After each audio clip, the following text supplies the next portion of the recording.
I didn't vanish because of one explosive fight. There wasn't any screaming, cheating, or secret second family. It was quieter than that. Slower. Like death by 1,000 tiny cuts. I'm Mitch. I was 50 when I walked out on my wife, my daughter, my whole damn life. No warning, no goodbye. Not even a middle finger on the way out. Just a short note and a missing dog. And if you think I'm heartless, just wait until you hear what they did on my birthday. You ever hear that frog analogy? Toss one in boiling water, it jumps out. Put it in cold water and slowly heat it, and it'll sit there until it cooks alive. That frog was me. Sitting in a house that looked like something out of a Better Homes and Gardens spread. But inside, I was quietly boiling for decades. I met Janice in college. She was fire, loud, opinionated, pretty in a way that made guys do double takes. Me? I was the nerd with a part-time job fixing printers and a passion for brisket. Somehow we clicked. We got married, settled down in a nice corner of Pennsylvania, and had a daughter, Kelsey. She was my sun, moon, and all the space in between. I worked IT for a defense contractor. Stressful, boring, soul-sucking, but steady. Janice stayed home, ran a wellness group online, sold crystals and oils, and posted inspirational quotes that always felt like subtweets aimed at me. On the outside, picture perfect. 2-story colonial, Ford Explorer, golden retriever named Duke, but I was invisible in my own house. Janice started talking over me like I was Alexa. You wouldn't understand. Let me explain it better for Mitch. Then came the snark. If I dozed off after a 10-hour shift, must be nice to rest when you only click a mouse all day. Forget to bring home eggs. You had one job. Always with that smirk that made you feel like you were the one overreacting. Kelsey picked it up too, rolling her eyes every time I offered advice, scoffing when I suggested colleges, brushing off anything that wasn't co-signed by TikTok. Family dinners turned into me asking questions and getting yeah, sure in return, like I was just background noise to their real lives, so I wasn't expecting a parade for my 50th birthday. Just hoped for a steak and a quiet night. Instead, they threw me a surprise party. Not for me, at me. The yard was decked out. Streamers, big 5-0. Balloons, Janice's Facebook friends giggling in their matching tunics, Kelsey's sorority crew snapping selfies. Even my brother Jason showed up. Free food is a hell of a motivator. I hadn't even set the grill alight before Janice tossed me an apron. You're on chef duty, birthday boy, because nothing says celebration like sweating over coals, while everyone else drinks my beer. Then the crown came out. A cheap plastic Burger King knockoff, but instead of happy birthday, it had thick red letters that said, King of Letdowns. They howled. Janice doubled over, tears in her eyes. Jason slapped my back like he was proud of it. Even Kelsey recorded it on her phone and said, OMG, Dad, it's just a joke. Sure, a joke. The kind that keeps you up at 2 a.m. wondering when exactly your family stopped respecting you. I laughed. One of those short, hard, automatic laughs you force when your stomach's in knots but everyone's watching. Then I grilled 22 burgers. Then I took pictures of everyone. Dad, get the whole group. Not one photo of me. Not a single memory of the guy who bought the damn camera. When the cake came out, someone shouted, Make a wish, Mitch. Maybe wish for a personality. More laughter. That night, after the guests left, Janice was scrolling on her phone with a glass of wine, smirking like she'd just hosted the event of the year. I asked her if she thought the crown was funny. She didn't even look up. Lighten up. You've been so sensitive lately. That was the last sentence I ever heard her say in person. When she went to bed, I opened my laptop, stared at a blinking cursor on a travel site, booked a one-way ticket to a place called Coldwater, Oregon. I'd been there once for a cybersecurity summit. Small town, trees, peace. A diner that served the best peach cobbler I'd ever had. I didn't pack much. Just clothes, my laptop, some books, and Duke. Yeah, I took the dog. I left a note on the kitchen counter next to my house key. It read, I need to go. I don't think I've ever actually been happy. Take care of yourselves. Mitch. That was it. 2 weeks later, Kelsey posted on Facebook a photo of her high school graduation, one of the few where I wasn't cropped out, captioned, If anyone sees my dad, please tell him we're sorry. We didn't realize what we had until he left. The comments poured in. He always seemed so nice. Quiet guys are always carrying the most weight. You never know what someone's going through. Even Jason chimed in. Miss my big bro, hope you're good out there. The same dude who once called me a doormat with Wi-Fi, but I didn't reply. I couldn't. Not because I didn't care, but because for the first time in my life, I was finally starting to, and the best part, that note wasn't the end, it was just Act 1. Ashbrook was the kind of town where no one asked where you came from. They just poured your coffee and slid a plate of eggs in front of you with a "mornin', hun." It was perfect, quiet, peaceful. Nobody knew me as the guy who got roasted by his own family on his birthday. I was just Rick, the dude with the calm dog and haunted eyes. But peace doesn't mean numbness. It gave me clarity. And clarity is dangerous when you've spent decades being steamrolled and smiling through it. I wasn't planning revenge at first. Honest. I just wanted to breathe. But breathing turned into thinking. And thinking turned into remembering. And then came the email from Olivia. That cracked something open. It wasn't long before the ripple effects of my absence started hitting them like cold waves. I'd stopped the auto payments, pulled my name from joint accounts, froze the lines of credit they all treated like bottomless pools. I wasn't vindictive. I was just done. No more quiet enabling. No more Mr. Reliable. No more emotional donkey, hauling everyone else's load while being the family punchline. I remember getting my first real chuckle in weeks when I saw Marlene's Facebook post.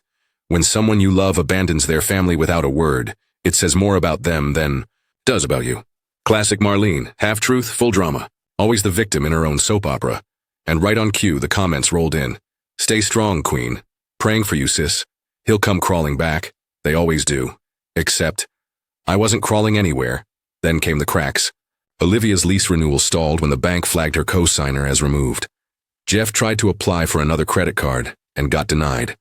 I guess when your financial safety net walks out with the dog, things get real fast. And I'll admit, I watched from the sidelines like someone peeking out from behind the curtain at a burning stage. Not proud of that, but not sorry either.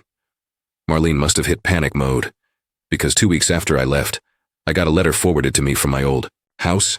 The house I bought, paid for, maintained like clockwork. It was from her attorney. She was filing for separation. Separation, not divorce, not confrontation. Not even an adult phone call. Just paperwork and accusations. Emotional abandonment. Financial negligence. Alimony demands. I almost spat out. Brucey diner coffee. Emotional abandonment? Lady, I was emotionally ghosted before TikTok even existed. She wanted the house. Half the investments. Spousal support. She painted herself as the devoted stay-at-home wife who gave up her career to raise our daughter and needed compensation for her sacrifices. Sacrifices? Let's talk sacrifices. I sacrificed my sanity in a beige IT cubicle for 25 years to make sure that house had working heat and Olivia had tuition paid in full.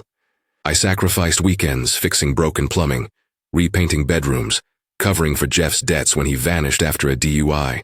I sacrificed my pride being laughed at while grilling my own birthday dinner. You know what she sacrificed? A couple hours a week to run a Facebook women's empowerment group that sold essential oils and misquoted scripture. So I hired a lawyer, Arthur Collins, the kind of guy who wears sweaters in July and keeps binders for his binders. I liked him immediately. "Tell me everything," he said. So I did. And I brought receipts. Literal ones. Emails, photos, bank statements, co-signed, loan papers, every bill I'd paid, every dollar I'd covered, even texts from Marlene mocking me behind my back to her friends, screenshots I'd once saved without really knowing why. Arthur just nodded through it all. "You weren't just the breadwinner," he said. "You were the spine." "Yeah," I muttered, and they slipped a knife into it. That became our strategy, not to destroy her, but to show the truth, the full picture, no theatrics, no cheap shots. Just quiet, undeniable evidence that I'd been more than just present. I'd been essential. Meanwhile, life in Ashbrook grew strangely lovely. Rosie, the diner waitress, started saving me the corner booth without asking. Max made friends with a one-eyed terrier named Hank. I started writing, not just memories, but a kind of roadmap of who I used to be and who I wanted to become next. Then, just when I thought I was in the clear, I got a phone call. Blocked number. I shouldn't have answered, but I did. Her voice. Worn, strained, but still sharp enough to cut glass. "Richard, you need to come back. We need to talk. This isn't how families fix things." Fix things? She meant sweep it under the rug, slap a sarcastic smile on it, and pretend the crown never happened. But I wasn't that guy anymore. I didn't yell. I didn't cry. I just said, "No. You don't get to rewrite what happened because the consequences finally caught up." Then I hung up, and that's when the real fire started. Because Marlene. She wasn't going to go down quiet.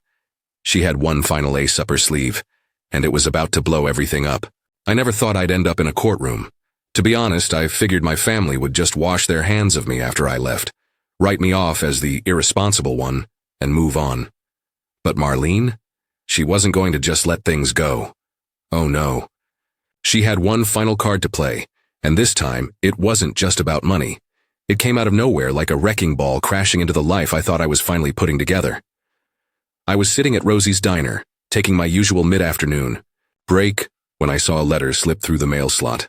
The handwriting on the envelope was familiar, too familiar, and my heart dropped. It was from the family lawyer. Not the kind of lawyer you hire when you're settling a divorce, but the kind of lawyer who sends cease and desist letters. The subject line was enough to make me freeze. Immediate action required. Custody of Olivia. My daughter. My throat went dry. I'd known for a while now that Marlene would try something, but I didn't expect this. She was taking me to court for full custody of Olivia, arguing that I was unfit and emotionally unstable. There were accusations of neglect and abandonment, of course without mentioning the years of my backbreaking work, while she spent afternoons gossiping with friends about the latest trendy diet. Marlene's angle was clear. She was playing the victim. She painted herself as the doting mother, the one who stayed home while I was out building a life and taking care of business. But here's the kicker. She had never once mentioned the fact that she was emotionally distant, or that she spent our daughter's teenage years berating her about her weight, her clothes, her friends. No, that part was conveniently omitted. I sat there, staring at the letter, hands trembling, trying to make sense of it all. Olivia was old enough to decide where she wanted to live. She was 16. The last time I checked, she had a pretty clear head on her shoulders. But that didn't matter. Marlene knew how to play the game, and she was ready to pull out all the stops. I had two choices: fight back or back down and let it all collapse. But if I backed down now, I'd be admitting that I had no right to fight for my daughter, no right to stand up for what was best for her. I wasn't about to lose Olivia to someone who couldn't even see her for who she truly was, someone who only saw her as a trophy, a pawn in a game they thought they could control. I immediately contacted Arthur. We needed a strategy. Fast. Arthur was methodical, calculated. He didn't flinch when I told him about the custody claim. He just nodded and said, "Let's make sure we show them the real picture." The next few days were a blur of preparation, gathering every text, email, and message I could find that proved the cracks in Marlene's story. I dug deep into the past, into the old family photos, into moments I thought I'd forgotten, into the records of every time she had failed Olivia as a mother. But as we built the case, something started to eat at me. I was preparing to fight. Not just for my daughter, but for everything I had worked for. My house, my family, my identity. But was I really doing this for the right reasons? When I called Olivia to let her know about the court case, I was careful. I didn't want to drag her into the drama. I didn't want her to feel like she had to pick sides, but I also couldn't lie to her. "Dad," she said, her voice wavering, "I know what she's trying to do, but I don't want to leave. You've always been there. You've always been the one who showed up." I felt my chest tighten. My heart shattered into pieces at those words. She didn't deserve this. None of us did. But it wasn't just about Olivia anymore. It was about making sure Marlene couldn't erase me, couldn't rewrite the narrative of who I was in our daughter's life. I wasn't just some background character in their sitcom of a family, and so the battle lines were drawn. I showed up at that courtroom with every piece of evidence I had. The lawyer Marlene hired. He wasn't prepared for what we brought to the table. Arthur had done his homework, and by the time I stepped into that cold, sterile room, I wasn't the broken man they had hoped to break. I watched Marlene sit there, perfectly composed in her designer suit, trying to look like the innocent victim, her eyes scanning the courtroom for support. But as soon as Arthur laid out the truth, every text message, every detail of the years I had given my all for this family, the cracks in her mask started to show. The judge listened intently. Olivia sat in the gallery, her face a mix of uncertainty and hope. This wasn't just a case for custody. It was a case about who we were and who we had been. And as the gavel fell, I realized something. This wasn't about winning or losing anymore. It was about reclaiming my life, my dignity, and my right to be more than the family joke. It wasn't the end of the fight, but it was a turning point. The court hearing was just the beginning. I thought that after everything I could breathe, I thought it was over, at least the worst of it. But I was wrong. When the judge ruled in my favor, partially at least, I felt a wave of relief. Was granted shared custody of Olivia, though Marlene still had primary custody. It wasn't the full victory I'd hoped for, but it was a win, right? I didn't have to lose my daughter completely. Not yet. But the real fight was just beginning. Marlene wasn't going to let me walk away from this unscathed. In the weeks that followed the ruling, she launched a campaign to paint me as the bad guy, the father who didn't deserve a child. It wasn't just about Olivia anymore, it was about making sure I could never be trusted again. It wasn't just the custody case that I had to worry about. It was my reputation, my standing in this small town. She'd made sure everyone knew about the court case, turning the whole thing into a spectacle. I kept my head down. I went back to my work, threw myself into the business again. I told myself I was doing it for Olivia. But there was this gnawing feeling in the back of my mind that things weren't really as settled as they seemed. Then a bombshell dropped. It came in the form of a letter from the school. Apparently, Olivia had been getting into trouble. It started small, missed assignments, falling grades. But then things escalated. She was skipping class, getting caught with kids I didn't even recognize. Hanging out with a group that I knew was bad news. At first, I tried to chalk it up to stress, teenage rebellion. Maybe I was overreacting. But deep down, I knew something bigger was going on. I had a sit-down with Olivia one night after dinner. I wasn't angry. Well, not at first. But I needed answers. Olivia, I started, trying to keep my voice steady. What's going on? Why have you been skipping school? You know that's not the path you want to go down. Her eyes avoided mine, her fingers fiddling with the napkin in front of her. It's not like that, Dad. You don't understand. Then help me understand. You're better than this, kiddo. This isn't you. She hesitated before speaking, her voice quiet, almost afraid. Mom says you're just a distraction. That you're not the parent who really knows what's best for me. I felt the wind knocked out of me. It hit like a punch to the gut, but I stayed calm. Olivia, listen to me. Your mom. She's upset, and she's not telling you the whole story. I'm not perfect, but I'm here for you, always. You're not a distraction. You're my daughter. But she wasn't hearing it. The words were already planted deep. The doubt Marlene had been sowing for months had taken root, and now I had to watch as my own daughter pulled away from me. Days passed, and the rift between us grew wider. I couldn't just sit back and watch her spiral. She needed me, but I had no idea how to break through. And then it hit me. Olivia needed to see me differently. She needed to see me not as the broken man who had failed her mother, but as the father who had always been there, even when things were hard. I wasn't just fighting for custody anymore. I was fighting for my daughter's future. I reached out to the therapist Marlene had been seeing after our divorce, the same therapist Olivia had seen when she was younger. I needed help, and I needed it fast. After a few sessions, the therapist told me something that stopped me in my tracks. Olivia is trying to push you away, but not because she doesn't love you. It's because she's scared. She's been caught in the middle for so long that she doesn't know who to trust. She's afraid of getting hurt. I hadn't considered that. I thought I was the one who'd been hurt by all of this, but Olivia was the one who had been living in the crossfire. Her trust was shattered. Her foundation cracked. This wasn't just about making a comeback in court. It was about building, something that I hadn't even realized had been lost. Trust. I started spending more time with her, not just when I was forced to. I took her to dinner, just the two of us, and we talked. Really talked. About school, about her friends, about what she wanted to do with her life. No judgments, no lectures. Just me listening. At first it felt awkward, like we were two strangers, trying to find common ground. But slowly, bit by bit, she started to open up again. And then one night she told me something that made everything click. Dad, she said, I didn't want to tell you before, but I'm scared. I'm scared of what'll happen if you and Mom keep fighting. If you keep tearing each other apart. It was a revelation. She wasn't just angry at me. She wasn't just angry at Marlene. She was scared of the fallout, the emotional wreckage, and that was the turning point. I wasn't going to let this happen anymore.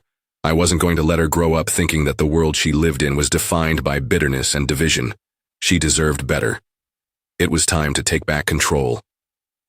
Not just over my life, but over how I raised my daughter.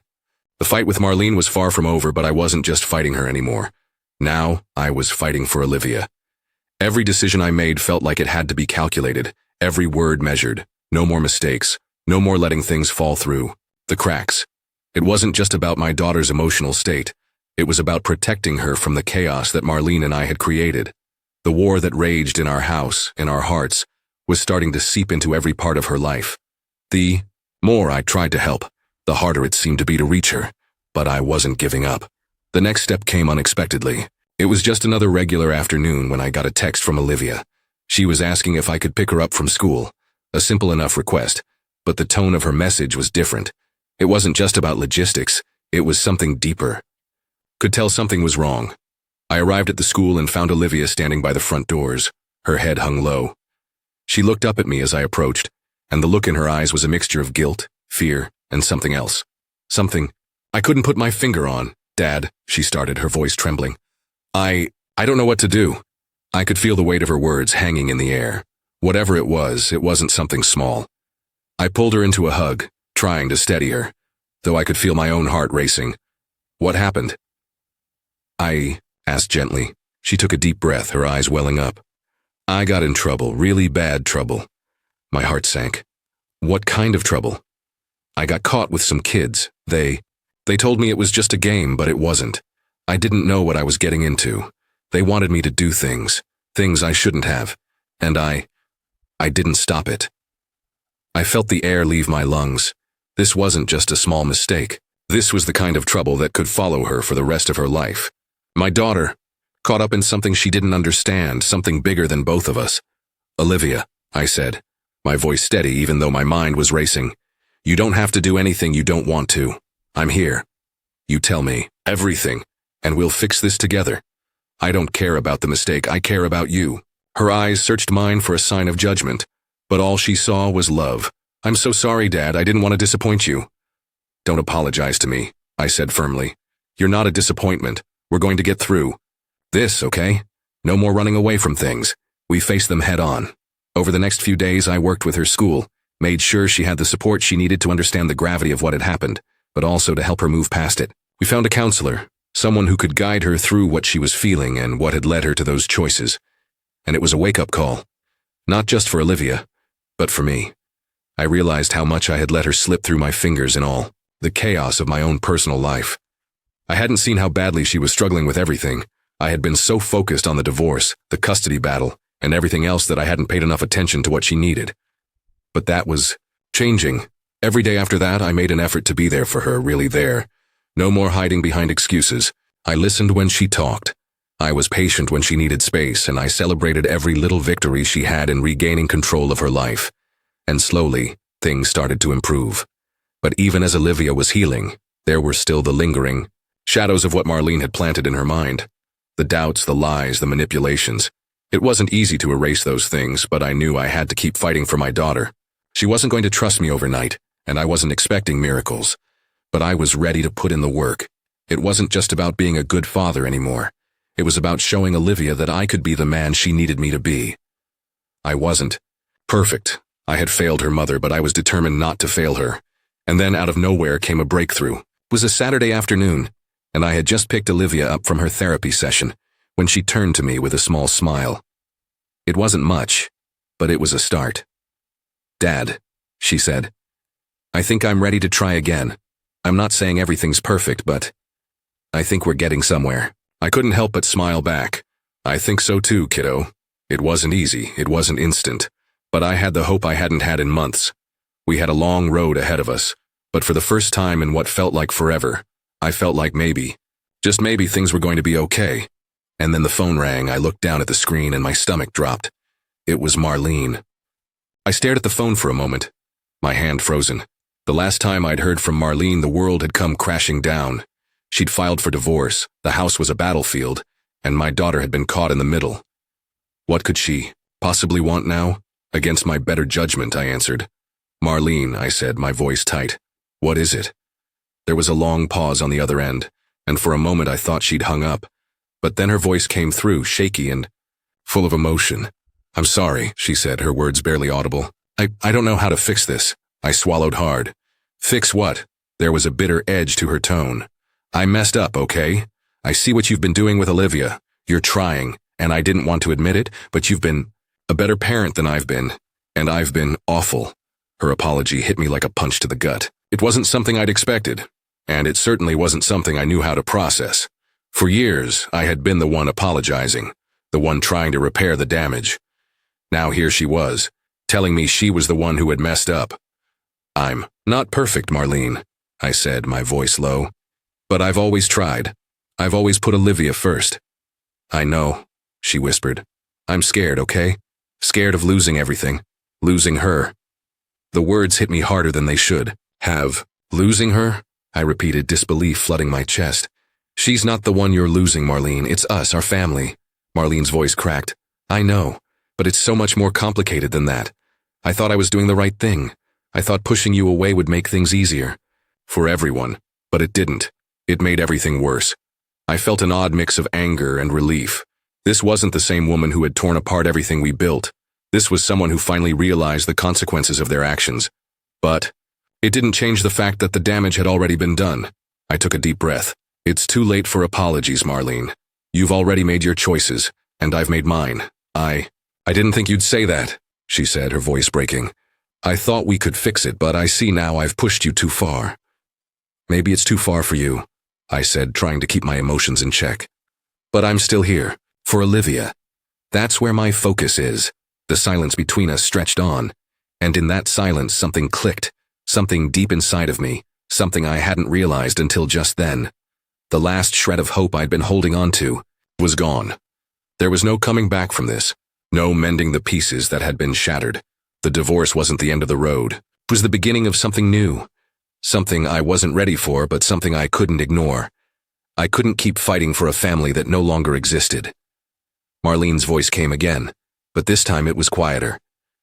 "I guess this is it then?" I hesitated, my fingers tightening around the phone. "I don't know. Maybe. But we both have to move on, for Olivia's sake." For a moment I wondered if this was what she wanted all along, if she wanted to destroy everything, to rebuild something new, or maybe she was just as lost as I was. "I'm sorry too," I said, though it felt hollow, like the words didn't mean anything anymore. "I know," she whispered. "Goodbye, I guess." The line went dead.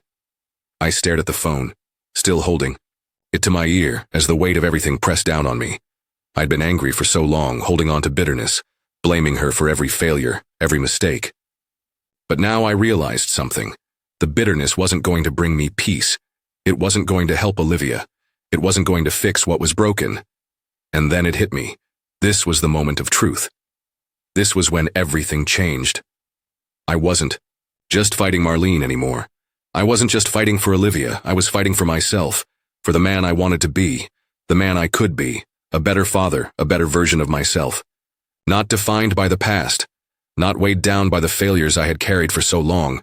I looked at Olivia, who had been silent through the call, watching me closely. She didn't need me to fight her mother. She didn't need me to keep rehashing the past. She needed me to be here right now for her.